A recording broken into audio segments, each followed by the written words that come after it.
Invincible Louisa by Cornelia Meigs. Chapter 4, Roderigo's Boots. The Alcott family was moving.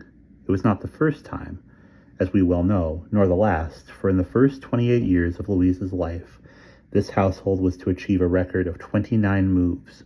Scars on the mahogany and walnut dressers bore witness now of perhaps a dozen upheavals through which they and the Alcotts had gone together. Louisa, standing on the threshold and watching the low-posted beds and the horsehair sofas come staggering in, was now 13 years old. Moving had never ceased to be an adventure with the casual Alcotts, and, with the exception of that single heavy-hearted departure from Fruitlands, was invariably a gay occasion. The rambling brown house, which was now to be their domicile, resounded with cheery voices all along the dark passages. The corridors offered steps up and steps down to betray unwary feet not yet used to the small individualities which everyone expected in houses of the Revolutionary period. No one, however, cared about such small inconveniences.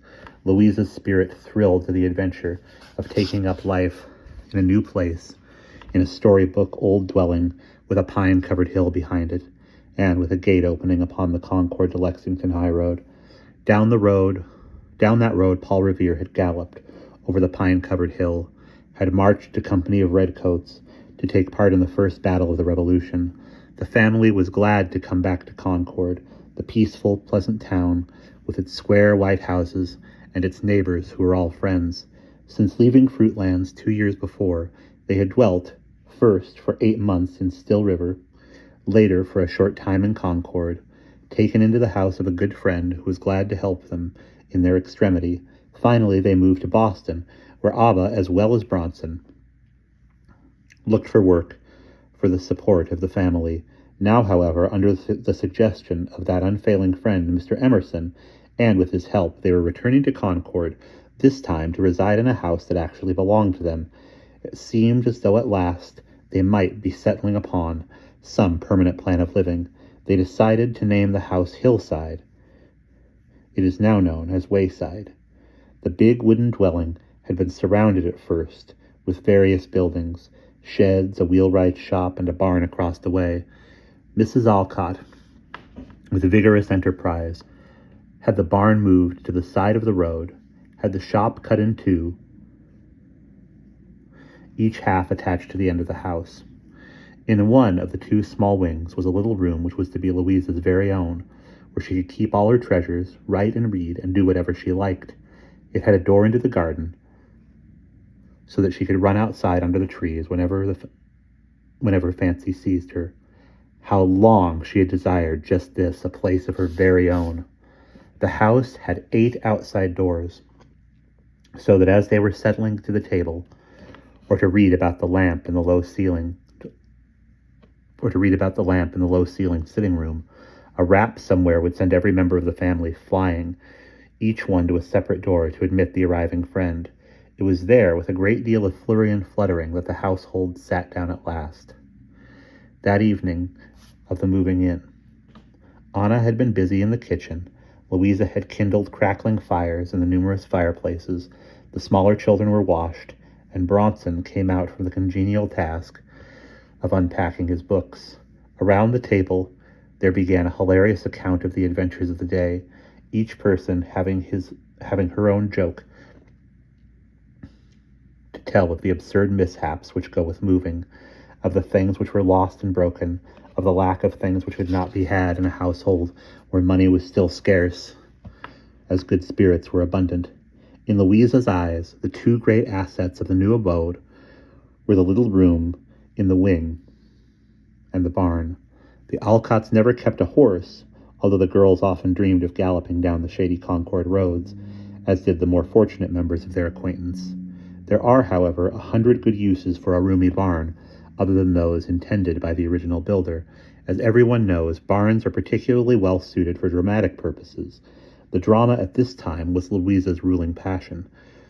It is possible that before she slept at night she was already busily outlining plots wherein beautiful heroines were rescued from dungeons, and princesses disguised as slaves won the hearts of disillusioned kings. As soon as the little room was in order, very bare and neat, with the scent of dried herbs in the closet, Louisa sat herself down to the table and fell to creating. Thus were born not only Duke Roderigo, but Duke Roderigo's boots.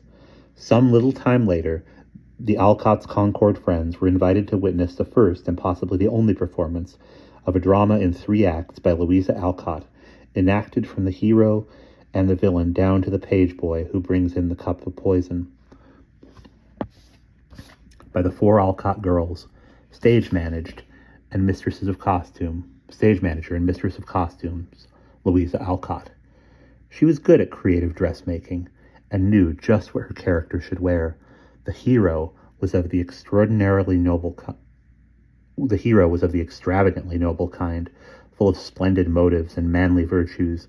It was absolutely impossible to portray him without a slashed doublet, a sash, and tall romantic boots.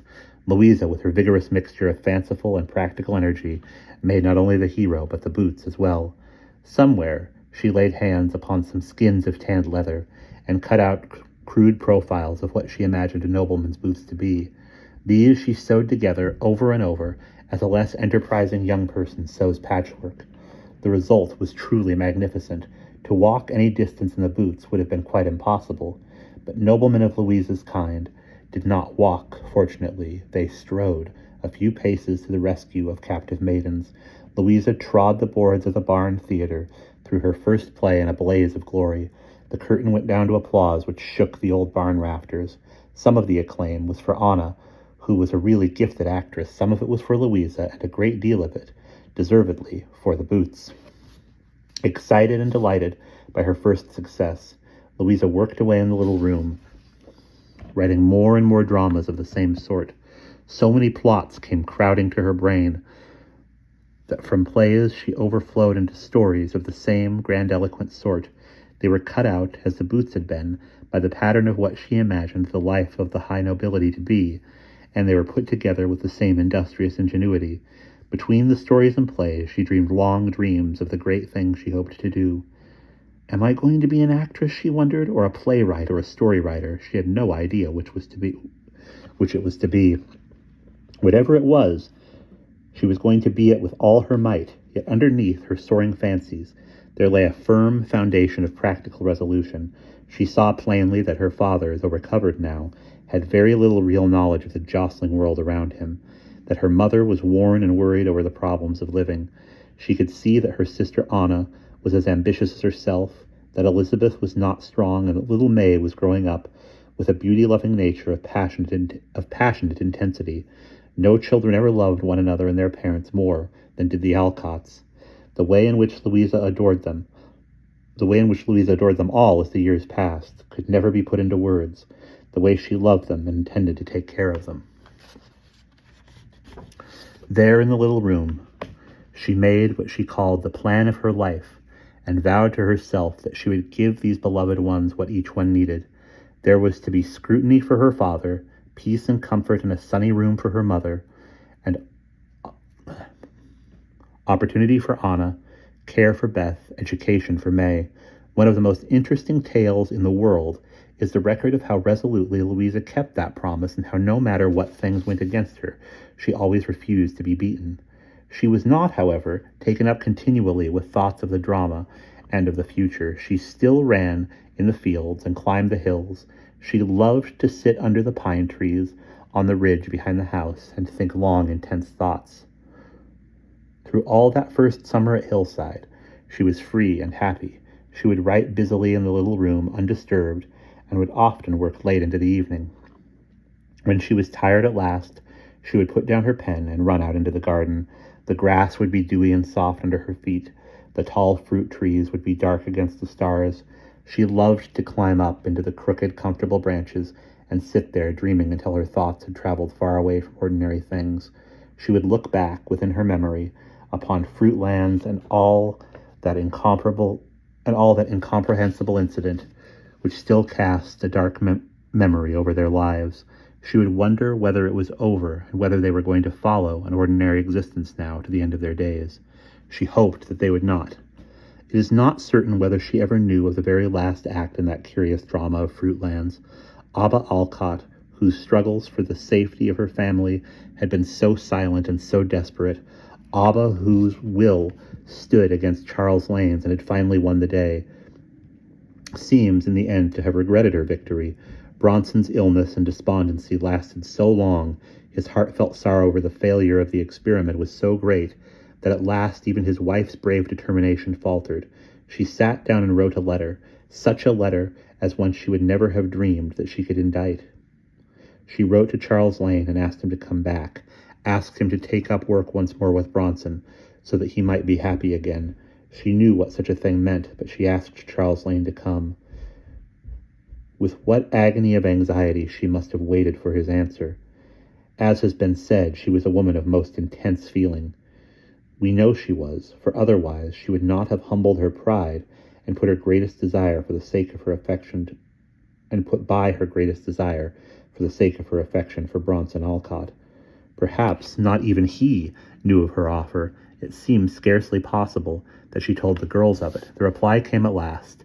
Charles Lane had not continued with the Shakers, whom he had joined on leaving Fruitlands. Somehow that connection also had been unhappy. He was going back to England. With his departure, the shadow of his presence vanished from their lives forever. The Alcotts never saw him again. One former member of the Fruitlands establishment, Joseph Palmer, came back to buy the abandoned land and to keep up a strange sort of idealized existence on the old place. He vowed that no traveler should ever go away hungry from his door. On one side of the farmhouse hearth stood a great iron pot of beans. On the other, a similar one full of potatoes. Anyone was welcome to come in and help himself. Destitute people took refuge there, sometimes staying for months or years. Joseph Palmer and his wife Nancy made no profession of being transcendental philosophers. Their only system of thought was a complete overflowing of human kindness, yet there was nothing weak and vacillating about the character of old Joseph. A farmer near him, Silas Dudley by name, disputed with Palmer the right-of-way across Dudley's land from the Fruitlands farm down to the high road. Mr. Emerson recounted to the Alcotts how when a deep snow fell, Joseph Palmer undertook to clear the drifts away from the path across the disputed land, while Silas, the owner, sallying out with his shovel, fell grimly to work to shovel it on again. Regardless of the pleas of their alarmed households, they worked against each other all day long, two old men in the bitter cold. Finally, a compromise was suggested. If Mr. Emerson were called upon to decide which was right, would both agree? They said they would. Emerson's was a name to conjure with. Such was everyone's confidence in his justice and his impartial friendship. The dispute was decided, and the tale carried home to the Alcotts. Louisa and her sisters could laugh over it in spite of the dark memories of Fruitlands, but it was not certain whether Abba could join in their laughter. What a friend Mr. Emerson was! Always, when things seemed difficult, when troubles were on the point of overwhelming this happy-go-lucky family, he was at hand to offer aid, advice, belief, more substantial things. He was ready to give them all. His big square white house was not far away, a refuge and meeting place for all of his legion of friends. Here in the parlor, sitting beside the broad white-paneled fireplace, Bronson Alcott could talk and talk of the things deepest in his heart and know that he spoke to one who would truly understand. Those red velvet cushioned chairs, the long sofa against the wall, the crackling flames shining on Emerson's unclouded face. What a scene of peace it was for a storm-tossed philosopher. Sometimes there sat with him a very shy young man who did not say much, but whose ideas were like clear flame when once he gave voice to them. Henry Thoreau, so diffident that very few people could ever say they really knew him, was a warm and close friend of the Alcott and Emerson families. What talk it was there by the fire, of the threat of war, still a great way off, of the new ideas of transcendentalism, of regrets and wondering over Fruitlands, fiery talk quieted by Emerson, gloomy talk cheered by him, wonderful talk that will not easily be matched in our hurried time. For Abba Alcott, Mr. Emerson had practical, steadying counsel, shrewd advice concerning those money matters which perplexed her so sorely. To Louisa he gave the freedom of his library and all that went with such a privilege. She was at liberty to choose anything from those tall mahogany shelves which reached to the ceiling, and curl herself in a corner of the comfortable sofa and read to her heart's content. Her curiously varied education got partly through her father, and a great deal of it through reading by herself, received a strong impetus here, where such a wealth of wise, friendly books was ready to her hand. She could read anything she wished, but she got advice now and then, suggestions dropped gently by the owner of that hospitable library. She would slip in, see Mr. Emerson sitting at work, writing busily on a board upon his knee, for he never even owned a desk. She would take down a volume, get a quick smile from that strong, sensible, infinitely friendly face, and slip quietly out again. She would stop in one or another of the other rooms, the broad, sunny dining room, or the shabby, beloved parlor, where the chairs and carpet were so worn by the coming and going of philosophic feet. She might perhaps peep into the guest chamber, the room of honor opening from the dining room, which the Emersons also found of Pilgrim's Progress, called the room looking to the east. Its windows, which the Emersons also fond of Pilgrim's Progress, called the room looking to the east. Its windows opened upon fields and stone walls, upon rows of apple trees, along the road which wound up the hill and disappeared. Matthew Arnold slept there, and many another distinguished guest who came from afar to seek out Ralph Waldo Emerson. It was no wonder that Louisa, just growing into the romantic age, acting extravagant dramas and composing them, reading the great tales of romance, should have plunged herself into the very depths of fathomless sentiment. She found in Mr. Emerson's library a book which told of a little girl's adoring admiration for the great poet Goethe. She made up her mind at once that she would be like Bettine, and that Mr. Emerson would be just the proper subject for such hero worship. Little by little, she built up a dream of romantic feeling about this dear friend of them all. When she had been writing late in the little room, she would, as has been said, slip out into the darkness of the garden, climb into the friendly arms of one of the big, hospitable cherry trees, and sit there watching the moon come up over the dark hills, thinking deeply romantic thoughts. Louisa was growing up, but she was not quite grown, and still a little girl. We know from the fact that the owl, swooping silently through the still night, would frighten her so much that she would run headlong into the house to bed. She left flowers very shyly on the doorstep of her adored Mr. Emerson. She sang a serenade under his window, sang it in German and in such a small voice that nobody heard her. The object of her devotion was utterly unconscious of what was going on in her youthful heart. Years later, when Louisa was so well grown up that all this seemed like a past existence, she told their friend of the period of sentimentality concerning him, and the two laughed together over the intensity of her young feelings. She had written him letters which she never delivered. He asked for them when he heard of them so long afterward, but he was not allowed to see them. It was probably Louisa's first act when she came to years of discretion to destroy those missives, for when Mr. Emerson finally heard of them, they had long since been burned. In the barn were held meetings of an important organization, the Pickwick Club. Only the Alcott girls were members, but they published a paper just the same, with laboriously written numbers full of stories by all of them, sentimental tales of Anna's, dashing poems by Louisa. The sisters also maintained a post office on the hill behind the house, where a girlfriend of theirs would leave her letters, flowers, and books, and where the Alcotts would post their replies.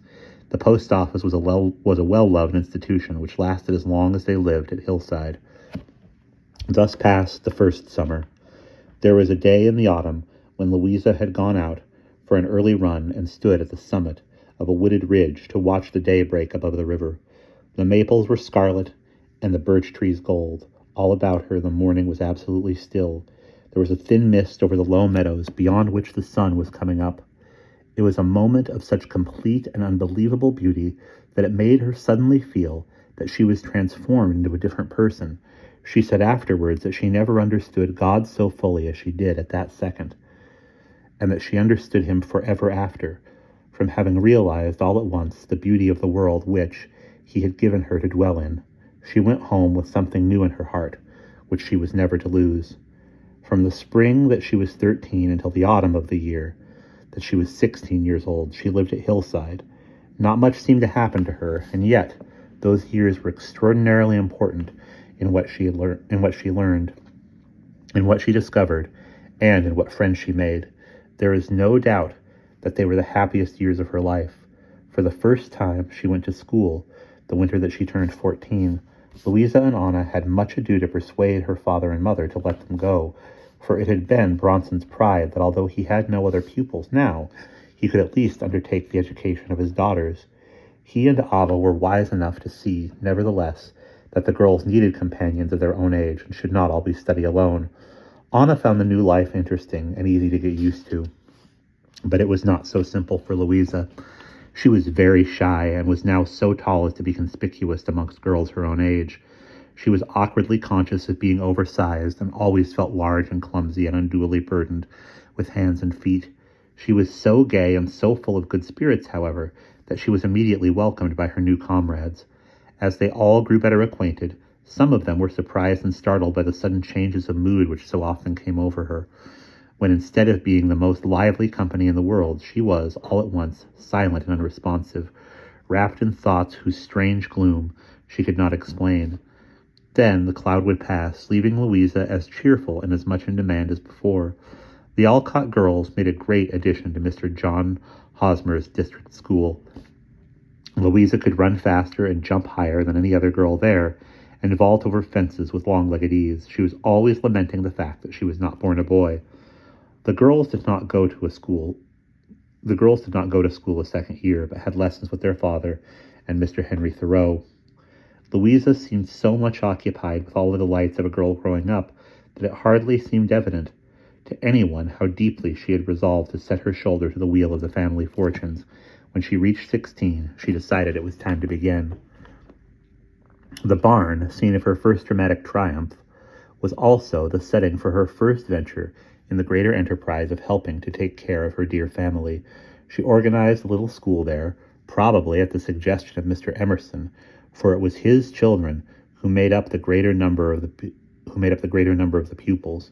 In spite of his great love for Bronson Alcott and his belief in his friend's ideas, Emerson chose Louisa rather than her father to teach his own children.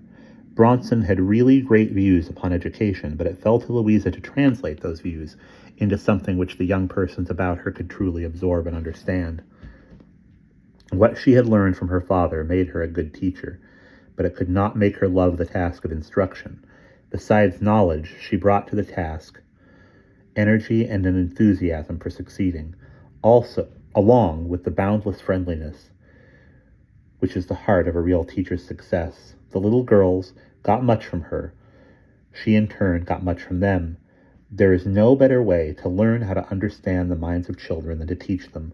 Louisa gave generously and taught well, but she could not learn to like her work. She was too restless and impetuous. She was too prone to find the long hours of sitting still as trying as did even the smallest of her pupils. Determination, however, can take the place of patience if earnestly applied. As Louisa sat at her desk, presiding over the small flock, her own thoughts, still busy with romance, flitted above their labors, just as the steel-blue swallows were flitting high above amongst the rafters, or skimming out through the open door into the sunshine. Little Ellen Emerson loved Louisa and was often at Hillside. In just the same way Louisa ran in and out of the big white Emerson house. For her, Louisa began to write some stories, very different from those of her usual melodramatic style. They were about flowers and birds and fields, little fables, which were the natural flowering of her own mind, of what she had learned while teaching at the school. After reading them to Ellen, she tossed them aside amongst the plays and tales of counts and nobles, which she so loved to compose. As yet few eyes beside her own had seen any of the scribbled manuscripts. It may be guessed that the proceeds from the scholastic undertaking were not very great and were of far less value than the experience which came out of the summer's work. In the autumn, certain questions became acute in the Alcott family. They had a roof over their heads, it was true, but with so little income it was impossible for Abba Alcott to see that the 6 members of the household were properly clothed and fed. Bronson Alcott must not be misjudged. He was untiringly industrious and anxious above everything in the world to do what he could for his family, yet it was impossible for him to find employment of any sort which would support them. He could not, by the labor of his hands, do enough work to supply all their wants. He knew much of farming, but it had been proved at Fruitlands that his ideals and theories interfered with success, even in that form of occupation. For commercial work, he had no talent at all, and could not be of any practical use in a counting house, or in any pursuit of buying and selling. He was beloved by all who knew him, and looked up to with admiration by everyone who understood what he had to offer. He gave lectures on transcendental philosophy and on many others of the deep subjects being studied in that day. He was an excellent speaker, an exceedingly indifferent writer, a profound thinker, and a devoted friend. As a practical support for his family, he was always striving, but in the eyes of the world never successful. He was to come into his own at last, but it was not now. As they had done at Fruitlands, the family held council over ways and means, an unhappy, depressed council, for it was evident that the pleasant life they were leading at Hillside must come to an end. Mrs. Alcott had been offered employment in Boston as an official visitor to the poor, and a brother had offered the family his house in which to live. It seemed that the necessities of food and raiment came before the affection they all had for friendly, happy concord, and the nearness of their guide, philosopher, and friend. The decision was made, they moved to town, and once more entered upon a new era. Louisa's experience with teaching gave her enough confidence to start bravely with the same sort of work in Boston. For 2 years she taught here and there, helped her mother, took care of small children as a nursery governess, sewed, did anything to which she could turn her hand. The family fortunes did not prosper very greatly, so that there were often difficult times in those various dwellings in which they lived, one after another.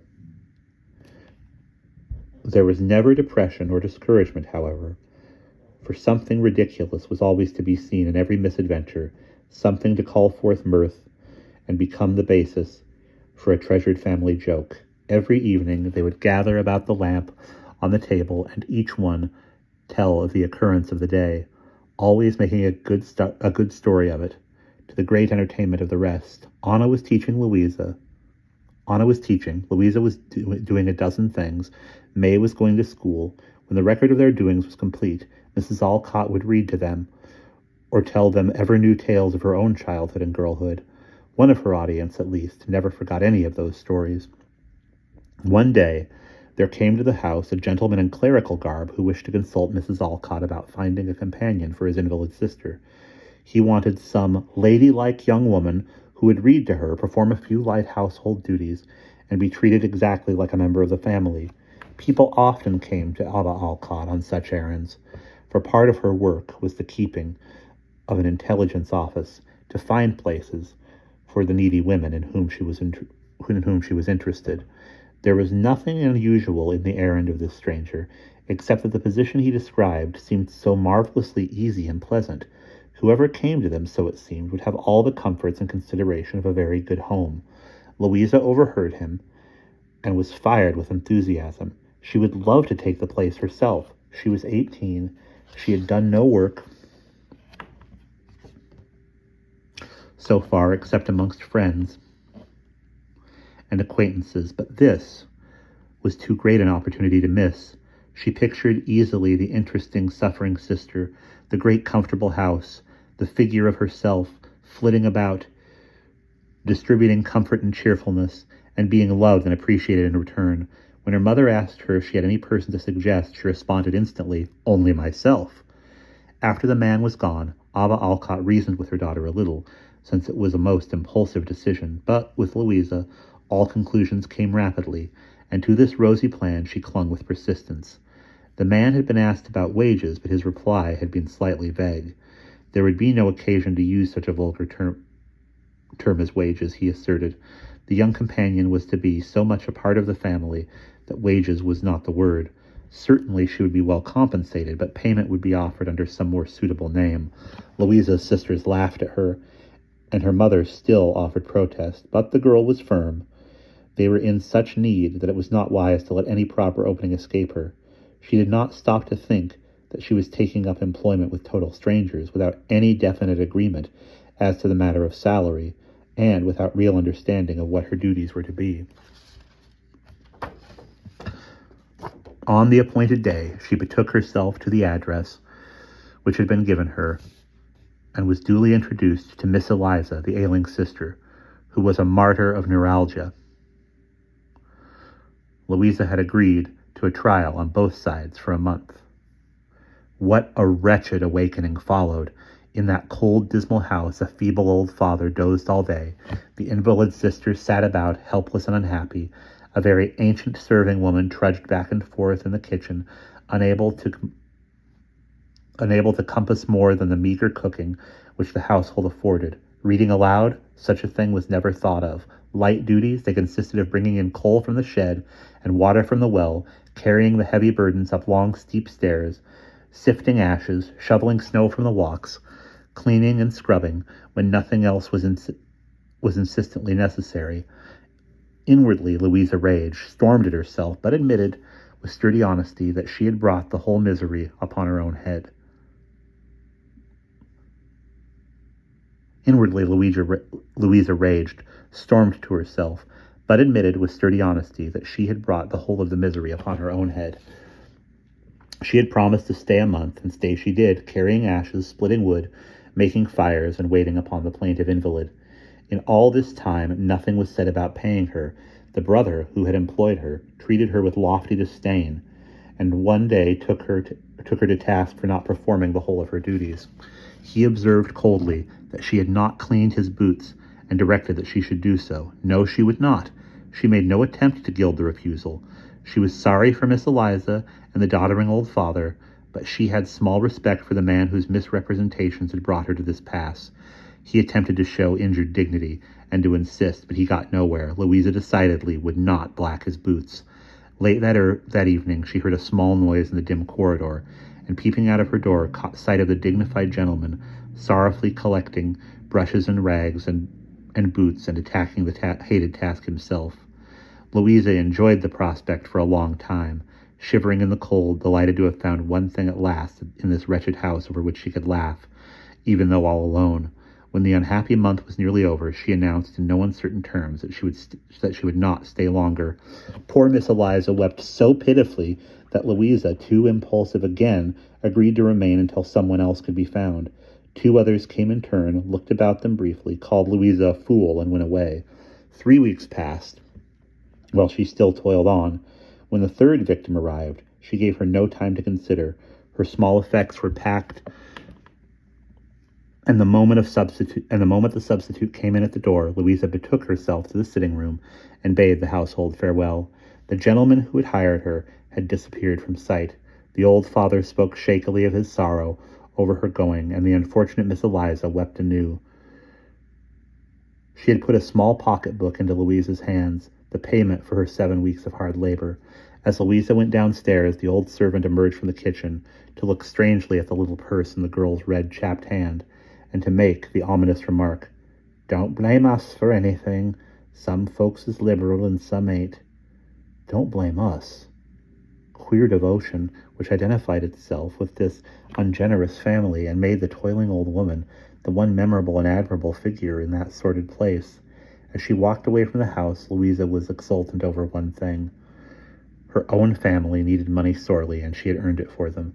Stopping in the chilly, wind-swept street, she opened the pocketbook. Within was $4, the sum of her wages. $4 for 7 weeks of crucially unhappy toil. Louisa was not prone to be bitter, but bitter anger swept through her then. She had hoped so much, had given so much, and this was what they thought was the appropriate return. It was not love of money, not even the need of it, which made the moment so hard. It was the disillusionment, the knowledge that anyone could treat her so, could take her trusting, eager service and dismiss her with such a pitiful reward as this. She laughed over most of her impetuous mistakes, but there is no record that either she or her sisters ever made sport of this sorry experience.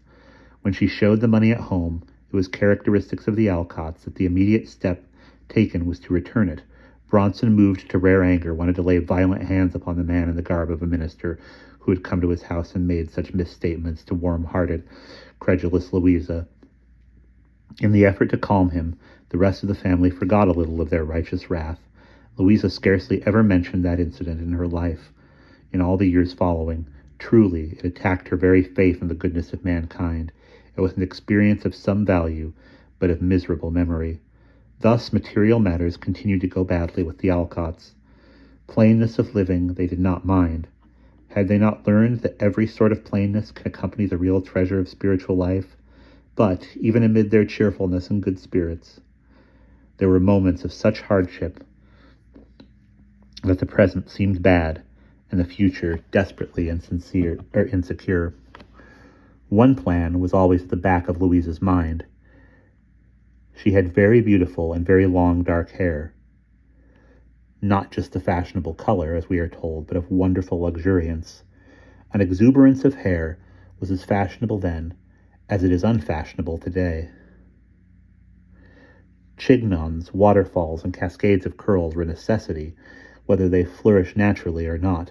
Louisa's hair, which almost touched the ground when let out of its net, was the envy of all her feminine friends. It was, in her mind, her reserve capital. When affairs were at a desperate pass with the Alcott fortunes, she went one day to a barber, let down the cloud of dark hair, and asked him what he would give her for it. The sum he named seemed vast wealth to her, but she could not make up her mind to the sacrifice at once. Unless matters mended within 7 days, she told herself sternly, her hair should go. It was like laying her neck upon the block. For cropped heads looked ugly then, and Louisa's, with her tall figure, would seem more awkward than another's. The week passed, and Providence, in the guise of a generous friend, saved Louisa's hair. Substantial help came suddenly from a hand accustomed to offering assistance. There is no reason to believe it was Mr. Emerson's. In the summer of that same year, the family all fell ill with smallpox, caught from some destitute immigrants who had come begging to the gate, and whom Mrs. Alcott had brought into the garden and fed. Abba Alcott and Bronson were very ill, the girls only slightly so. Anna and Louisa nursed their parents through those desperate days with no help from outside. Not a neighbor came near them, nor a doctor. An unquenchable family, they survived the ordeal without despair or bitterness, and girded themselves to face the world again. Life in a city was not really the proper one for those 4 growing girls, especially a restricted grubbing life such as they were forced to lead. After the smallpox experience, the Alcotts left their uncle's house and took a place in High Street. Abba went to her work every day, May to school, Bronson to his lectures. Anna and Louisa taught, while Elizabeth, now 17, did the housekeeping. Our angel in a cellar kitchen, Louisa speaks of her thus, with resentment and rebellion. They moved, finally, to Pinckney Street, where Mrs. Alcott kept boarders, so that she might be at home with her children. Bronson had gone on a journey into the West to lecture. Boarders do not pay much, at best, and are apt to play upon the feelings of a kind-hearted landlady. Finances were still very low, and great hopes were built upon what was to come out of the lecturing. It is a famous incident that night, in a cold February, when Bronson returned home late, chilled and tired from his long travel. Everyone rushed down to hug and to embrace him, to ply him with comforts, and to rejoice over his return. After the first flurry was over, there was suddenly a little silence of waiting, of wondering. It was enterprising May who broke it. Well, did they pay you? Very slowly, Bronson drew out his pocketbook and displayed its contents. He had come home from far journeys before, after those excursions into Virginia, having gathered the riches of learning, new things on the way, and having left the riches of his glowing thoughts wherever he passed. Fortunes had always been varying. He had returned from the South, sometimes prosperous, sometimes bankrupt. It mattered little to him, it mattered little now, as he drew forth the fruit of his enterprises, a single $1. "Another year I shall do better," he observed cheerfully. There was a minute of choking silence. "I call that doing very well," said Abba Alcott suddenly, and she threw her arms about his neck. Louisa, watching in the lamplight, saw all at once what real love can do, what heights it can reach. She knew very clearly how her mother had hoped. What were the things she might have said? She knew what courage was behind those words of approval and affection. A great event had occurred during this period, and had been brought about through Bronson's means. He found one of Louisa's little flower fables written for Ellen Emerson in Concord. He showed it to a publishing friend, and it had been approved, actually accepted, bought, and printed. A very small incident, apparently scarcely making a ripple in the surface of literary affairs. In spite of her inward excitement, Louisa called it a little matter also, and cheerily pronounced the story great rubbish. The tales of wild adventure were still far more to her taste. She was writing them busily, whenever her varied wage earnings gave her a moment to attend to them. Her brain was teeming with plots and excitements every hour, as she went about sewing and teaching and watching over children. She said very little to anyone of all that was going on within herself. The little story was liked, and the rest of the stories written for Ellen Emerson were gathered together and published in a small book, Flower Fables. Louisa could actually be spoken of as an author, although she made great game of herself in the light of such a role. The following summer she was invited by good cousin Lizzie Wells, to spend some time in Walpole, New Hampshire. It was pleasant to be in the green hills again, to take long walks through the fields and feel the fresh wind blowing about her. She wrote more flower stories here and began to think more seriously of what she might be able to do with her pen, of what she could accomplish for her family. Her mother decided, finally, that the life in the city was assuredly not the thing for her children, where they had barely enough kept up. Her mother decided finally that the life in the city was assuredly not the thing for her children, where they had barely enough kept their heads above water, in spite of their cheerful struggle and their continual insistence that all was well. She moved to Walpole with the rest and settled down to spend the winter. It was then that Louisa came to a great resolve. She had never been any distance from her mother before, had never taken any momentous step without the support of her family beside her. But she found that she could earn nothing in Walpole, and that, as the weeks passed, she was too restless even to write. She would set out alone, she concluded, and if she could do more, could earn her own living, and be less of a care to her family, it was not an easy decision for a shy, untrained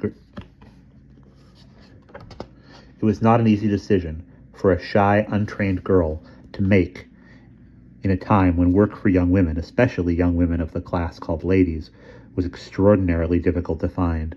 It was November, it was chilly and raining that day. She set her face alone to the great world. She had very little money, a small trunk, a package of manuscripts, and an enormous fund of hope and determination. The rumbling stage carried her out of sight of the little house amongst the New Hampshire hills. It bore her down the roads lined with leafless maples, between the gray stone walls and the tangles of frostbitten blackberry bushes. Courage, terror, dismay, and relentless determination were all in her heart as she heard the hollow rumble of the wheels on the covered wooden bridge, and knew that she was actually launched upon the first enterprise of seeking her fortunes single-handed. And that is the end of chapter 4.